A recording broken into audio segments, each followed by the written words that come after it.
Good evening, ladies and gentlemen. This is Jhammaster J.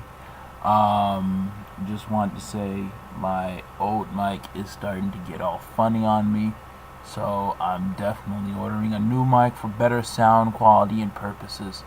In the meantime, let's get right into it. What I'm gonna do in this video are two unpopular opinions.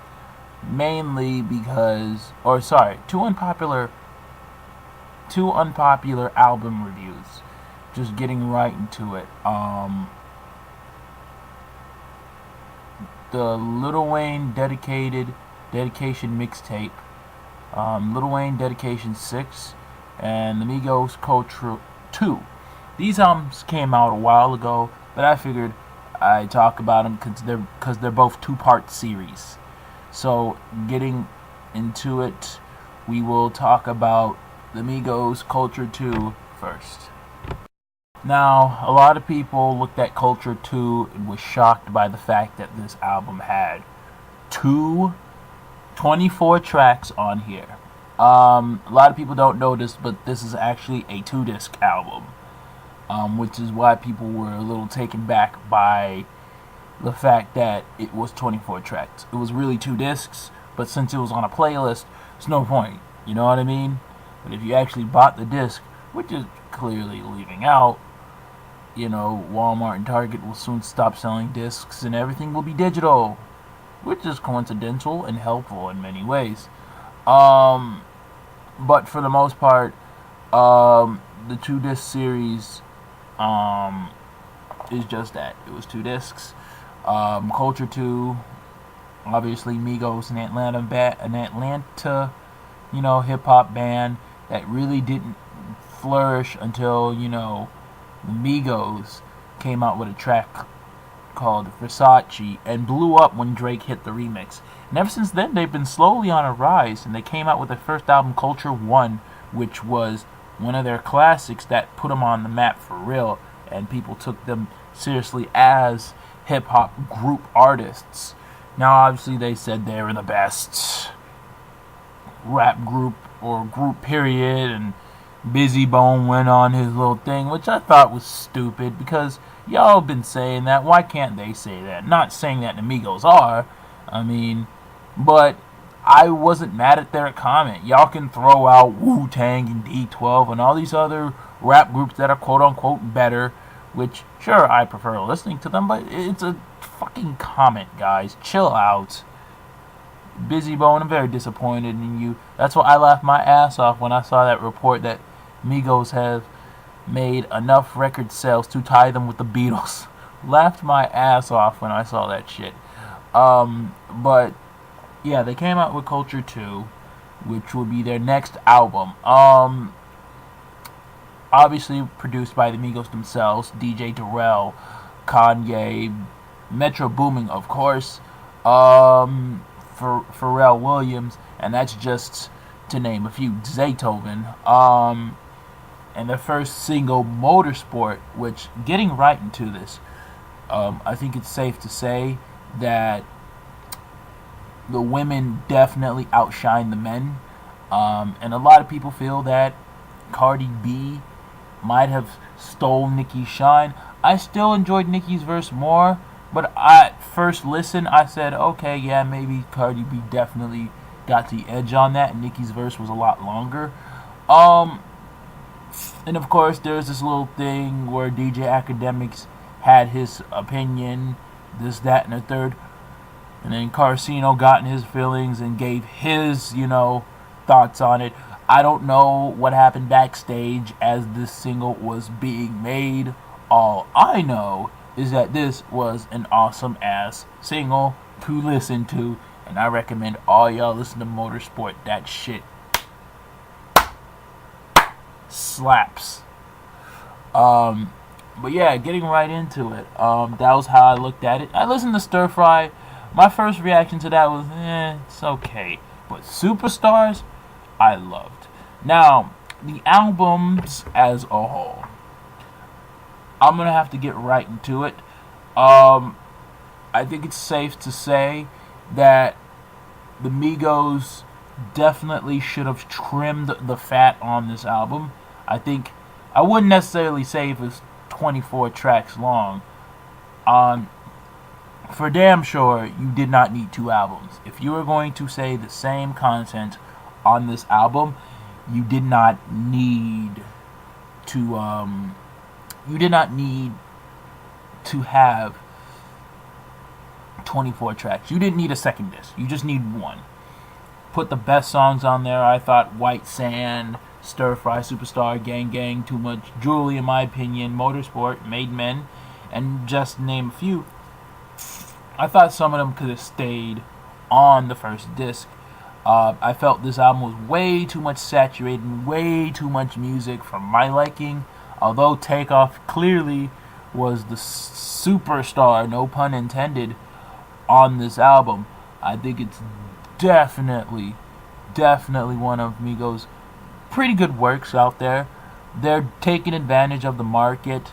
My issue with the Migos is, as they do this, is I like to call they suffer. Drake did this at one point.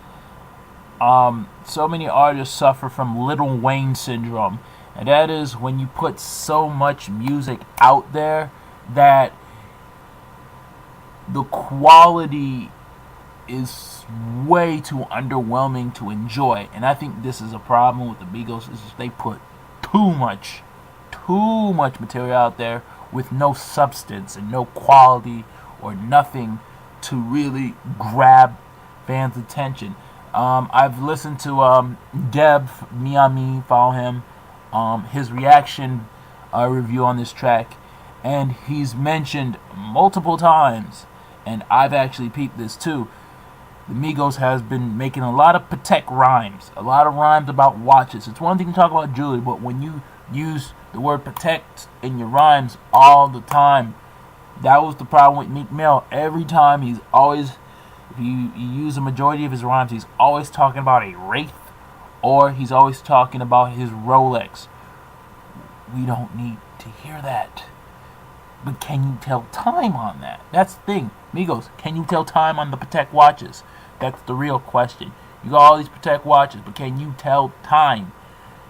Do you know what Roman numerals are? Do you know what quarter each 15 minutes can leave you? Do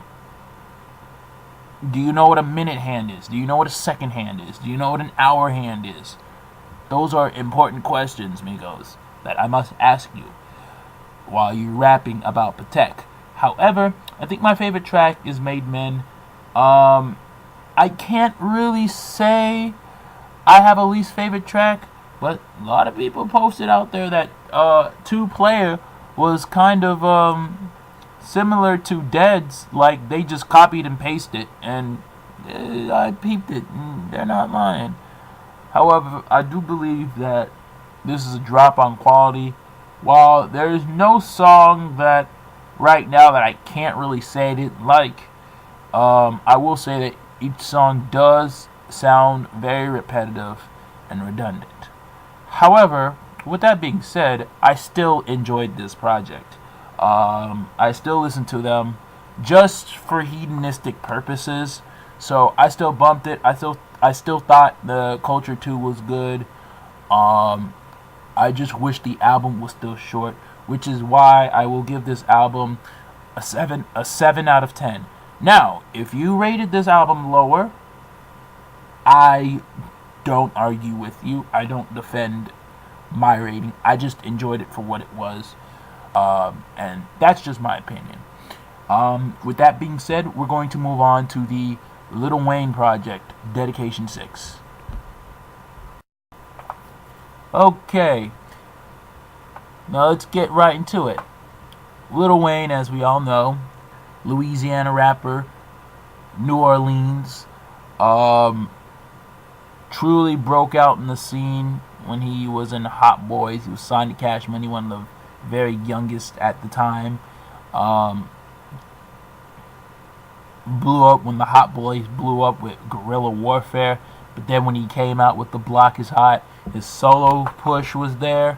Hit a little bit of a stagnant with the next two albums, but Carter 1 was what brought him back, and Carter 3 was his magnus opus, in my opinion, which really made Lil Wayne a superstar. And then from then on there, like I said, he developed a syndrome called Lil Wayne syndrome, where at around 2006, 2005, 2005, and to 2015, Wayne has just always been producing a whole bunch of mixtapes, just left and right. And in my opinion, I feel like it was overkill. At one point, I think after Carter 4, I just took a break from Lil Wayne. I just heard him more sporadically because I felt like he just had way too much projects. And I'm thinking in my head, until Carter 5 comes out, I'm just going to take a break on Wayne. Don't hate Wayne. Wayne, obviously, you've seen my videos where I consider Wayne my second favorite rapper of all time. However, I do think it's safe to say that I think Wayne needs some time off, because Wayne has had so much quantity that the quality is just not there. And I know Wayne can do quality music, but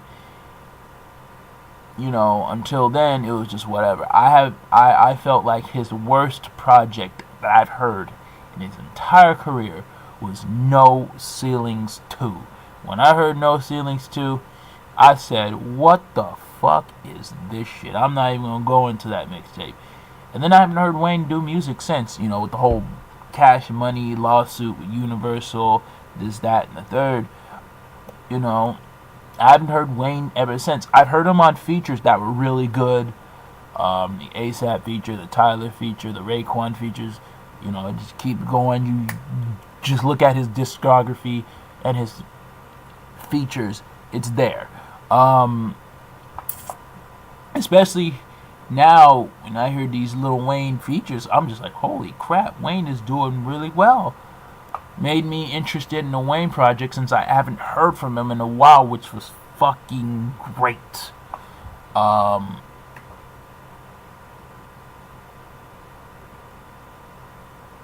He comes out with Dedication 6, and I truly have to say, let's get right into it. It's a 2-part mixtape, and getting into Dedication 6 Reloaded, because I have to say, Dedication 6 Reloaded, I am not a fan of. Just straight out the fact. Wayne did too many auto-tune singing and crooning that it just wasn't much for me. And the tracks where he wasn't stuck out like a sore thumb. But there were some that were pretty good. It was just, I wasn't really feeling it. And the Dreams and Nightmares rap that he did this on Sorry for the Wait too. A lot of people didn't notice that, which I was just like, yeah. And when they are good, they're okay. But the Loyalty track he did, I was like, no, hell no. What is this? Come on, man, you gotta do better. You did great on DNA. No, this is not acceptable, Wayne.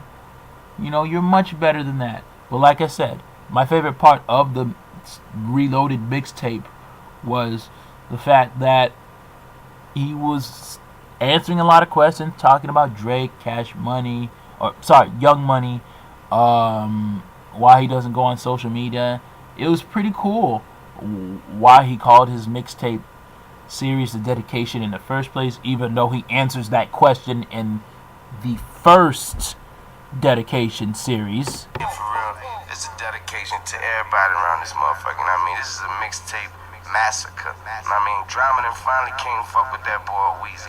And finally came to New Orleans and said, Weezy, I gotta get you on the gangsta grill. So now y'all already know it's crazy. Y'all already know I'm down with the king, my nigga T.I. Yes sir, I ain't trying to be no king. That's my nigga, down with the king. Fuck it. Holla at your boy Weezy F baby. please don't get it twisted, man. This right here, like I said, is a dedication to the people we done lost in the past, to the people we losing in the future. Know what I mean? This is a dedication to everybody, man. If you behind bars, you ain't gonna see the daylight in a minute, man. This for y'all, man. Yeah, pretty awkward, isn't it? But no, this was, although it wasn't the worst part of a mixtape that I've heard Lil Wayne, on. I mean, nothing can top No Ceilings 2. No Ceilings 2, in my opinion, was an insult to No Ceilings 1. It wasn't really the best. It was more of a mediocre mixtape at best. Giving this part of the mixtape a 6 out of 10.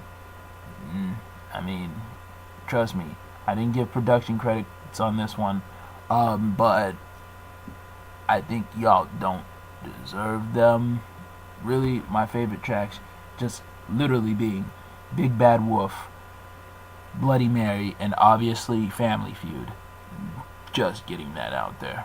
But yeah, that's my thoughts on the Dedication 6. Moving on, however, the Dedication 6 Part 1, that's a different story. This was an amazing part of the series. This was the amazing half, the first half, when it got released on Christmas Day. Y'all heard my Revival review.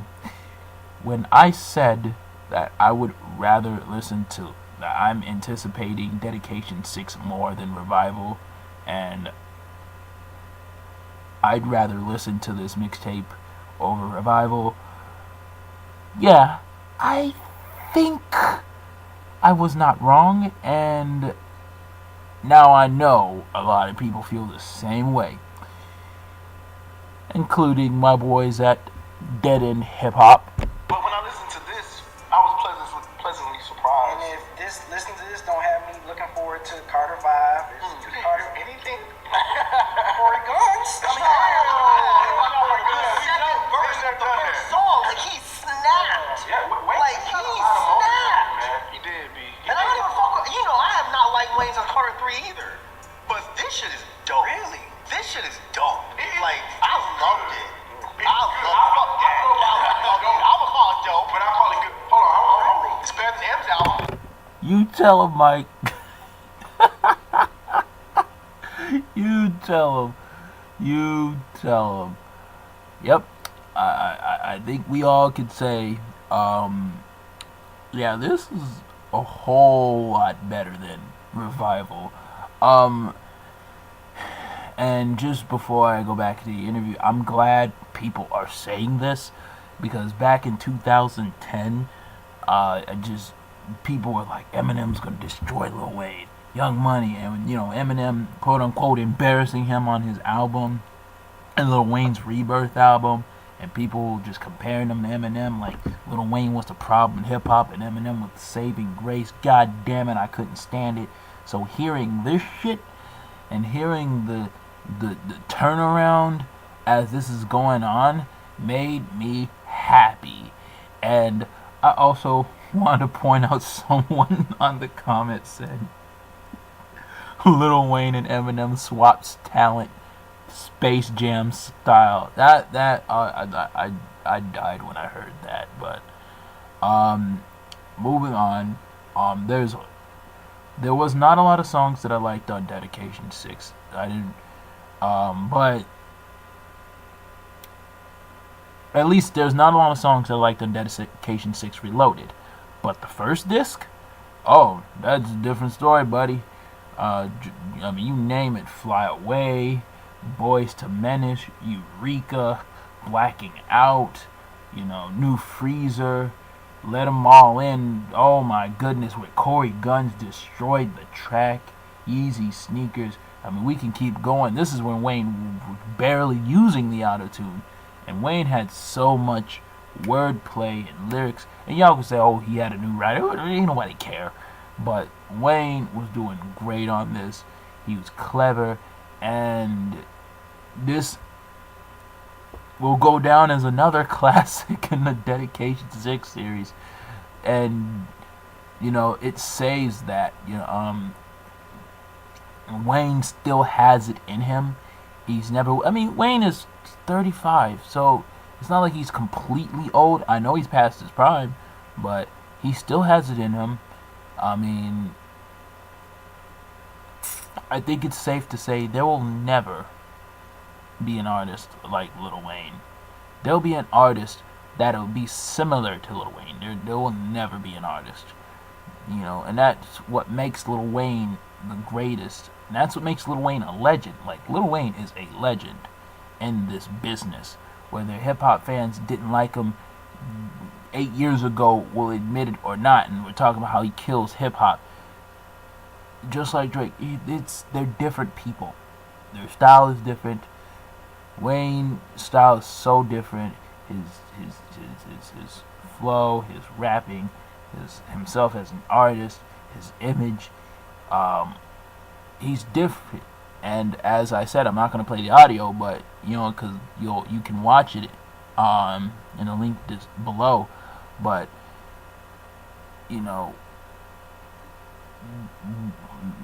Dead End was right. FIFO was right. Wayne has influenced a lot of people. Even Kendrick Lamar, he's influenced a lot of people. And just the fact that if he does a verse on your song, which is most of his album, I think it's safe to say that he obviously has respect for you. The fact that Kodak Black wanted to fight him because he's like, I don't know who he was. Next thing you know, the fact that he apologized and now him and Wayne did a song together right there. Because Wayne's not about beef, he's about getting to the money. That just lets you know Wayne has so much influence on a lot of people.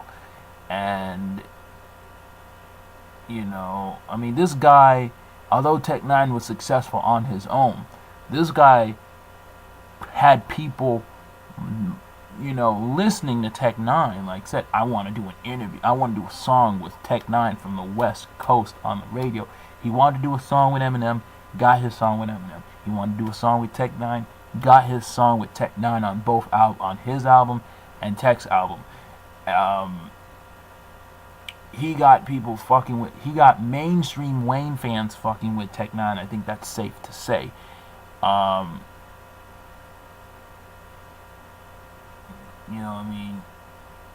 He gave, he was one of those major artists that gave Chance a major cosign.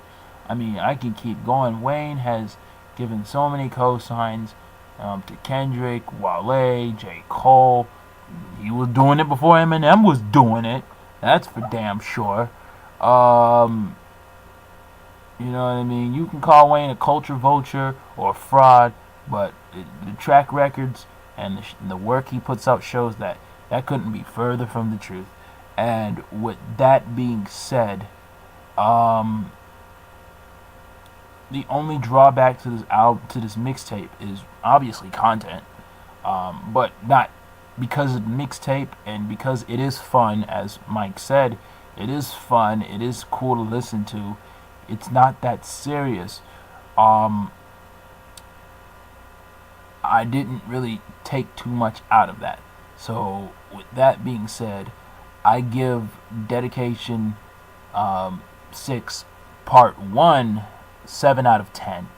I believe Wayne still has it in him, and in my opinion, I wouldn't release Carter 5 if it was recorded for such a long time. In my opinion, I would scrap it, restart it, and make new songs like that, just so people will enjoy the project. And that's just my thoughts on that.